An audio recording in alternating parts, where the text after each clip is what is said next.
Most founders spend so much time trying to find someone great, and then they bring that person on. And within 6 months or a year, it's just not working out. Hey friends, welcome back to the channel. As you guys know, I'm really passionate about two things when it comes to building great teams. And that is finding the right people and keeping them. Because here's what I've seen after 13 years of doing this work.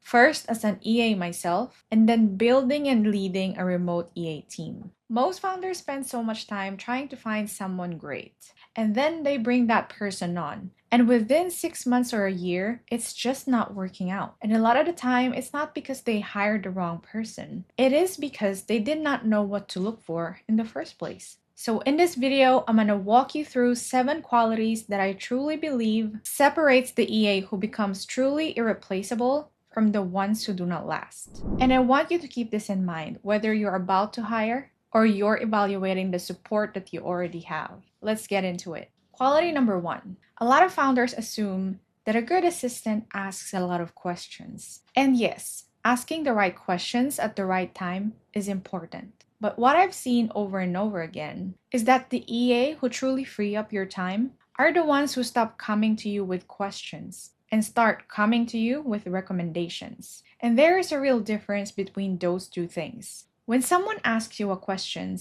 the thinking is still yours. When someone comes to you with a recommendation, with the reason behind it, they've already done the thinking and they just need your confirmation. I coach my own team on this directly. If the task is low risk and something that's reversible, I let them decide. They don't need to loop me in at all. But if they genuinely need my input, do not ask me what to do. Tell me what you think we should do and why. And only come to me if you truly need my approval. That keeps moving things fast. And it builds real confidence in the EA over time. Because they're not sitting there waiting to be told what to do next. They are leading. When I am hiring, I give candidates real trial tasks. Actual scenarios that come up in the work. And what I'm watching for is whether they come back having thought through the context and the root of the problem, or whether they just gave a surface level answer. The ones who think outside of the box, the ones who probe a little before they give an answer. Those are the ones I want to keep talking to. Quality number 2. This one sounds really small, but it's genuinely one of the most important things I look for. And it is proactive communication. Specifically, closing the loop without being chased for an update. Our standard for this on my team is what I call Michelin star experience. What that means in practice is that the executive shouldn't be left wondering about whether something has been taken care of. They should feel confident that things are moving in the background, even when they are not looking. So if a client needs to ask their EA for an update, that is already a substandard level of service for me. Now, this doesn't mean sending an update for every single meeting that they schedule, because most of the executives we work with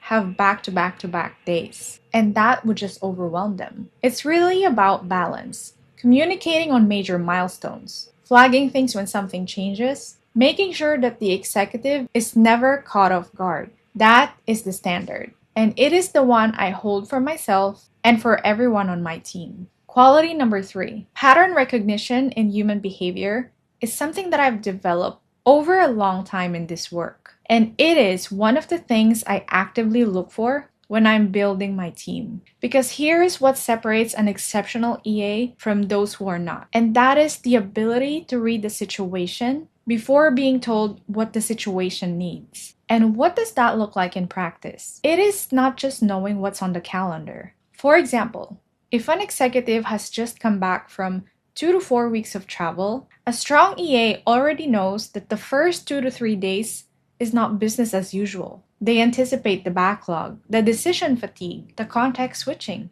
So instead of packing the calendar, they create space. They prioritize what actually matters, buffer the noise, and help the executive ramp back up without overwhelm. It is also recognizing how each executive communicates and then adjusting to that without being told. Some clients need a high-level summary of what has happened. Some want all the details. Working that out quickly and adapting accordingly without making the executive spell it out for you, that is what being truly in sync with someone looks like. And that is what I look for. Quality number 4. There are EAs who complete tasks, and there are EAs who own outcomes. The gap between those two is huge. Completing a task means they were given something, they complete the task, and they move on. Owning an outcome means they are truly responsible for that thing until it's done, and they will figure out whatever needs to happen to get it there. They do not stop at the edge of their job description.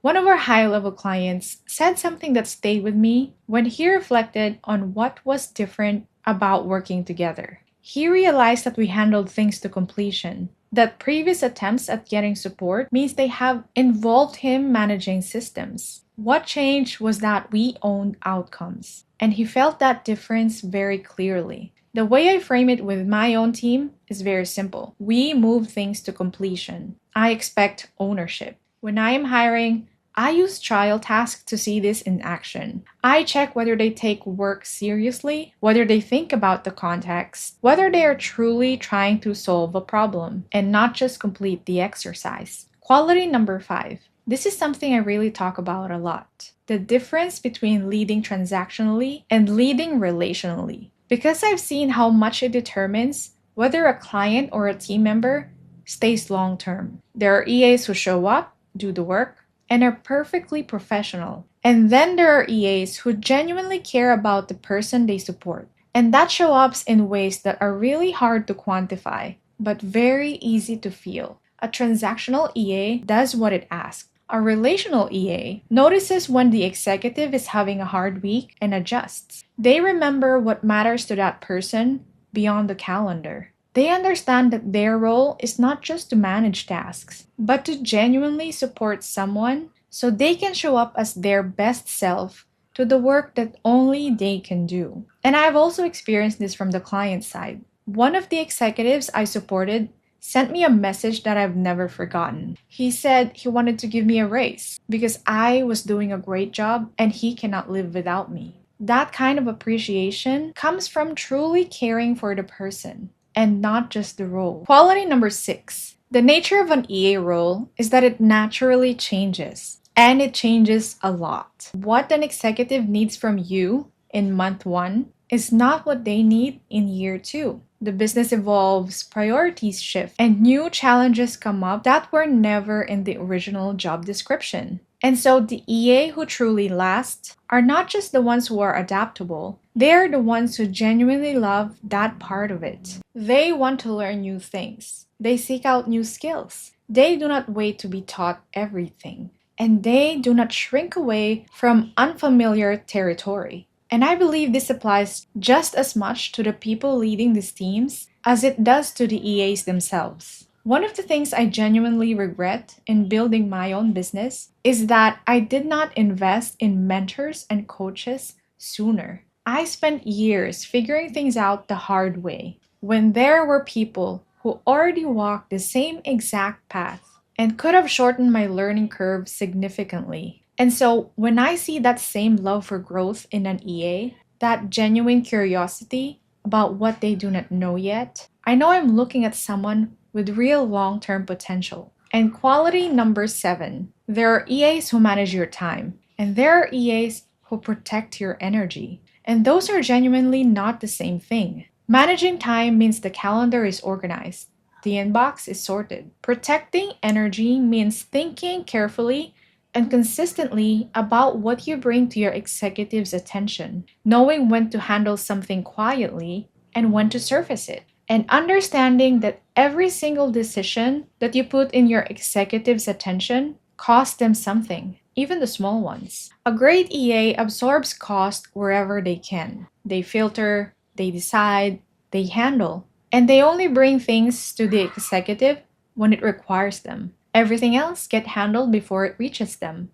When you find an EA who thinks naturally this way without being told, that is someone you hold on to. So those are the 7 qualities. They come to you with recommendations, not questions. They close the loop without being asked. They anticipate what you need before you say it. They own outcomes. They lead with relationship, not just professionalism. They have a genuine love for learning and growing. And they protect your energy, not just your time. And here's what I want to leave with you. None of these are things you can see on a resume, and not all of them show up in the hiring process, but every single one of them is observable when you know what to look for. And now you do. If you want to talk about what this looks like in your specific situation, the link is in the description. Let's talk. And if you found this helpful, make sure you subscribe because I put out videos every single week for founders and executives who want to build teams that truly last. I will see you in the next one.